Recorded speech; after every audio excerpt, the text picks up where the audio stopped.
ছোট্ট কিউট স্কুলের বিড়াল, পিঠে ব্যাগ, গ্রামের রাস্তায় হাঁটছে ধীরে ধীরে। সকালের আলো, শিশু তো সানগ্লাস পরা বাঘ মোটর বাইক চালাচ্ছে। রাস্তার গর্ত থেকে কাদা ছিটকে গিয়ে পড়ল কিউট বিড়ালের গায়ে। বিড়াল তো জল কাদায় ভিজে স্নান। ভেজা বিড়াল মাটিতে বসে কাঁদছে, চোখে টপটপ করে অশ্রু ঝরছে, দুঃখে কষ্ট।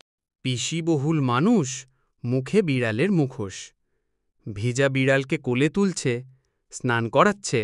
চালাক শেয়াল গাছের আড়ালে লুকিয়ে আছে, মুখে চালাকি ভরা হাসি। জঙ্গলের পরিবেশ। বিড়ালধারী মানুষ মৌচাকে পাথর ছুঁড়ছে, মৌমাছিরা রেগে গুঞ্জন করছে। পাশে বাঘ দাঁড়িয়ে অবাক হয়ে তাকিয়ে আছে। মৌমাছির দল বাঘের গায়ে ঝাঁপিয়ে পড়েছে, বাঘের মুখ ফুলে যাচ্ছে, বাঘ তো রেগেমেগে পুরো বোম। ছোট্ট স্কুলের বিড়াল, শেয়াল আর বিড়াল মুখোশ মানুষ হাসছে একসাথে, বাঘের দিকে আঙুল দেখিয়ে খিলখিল করছে।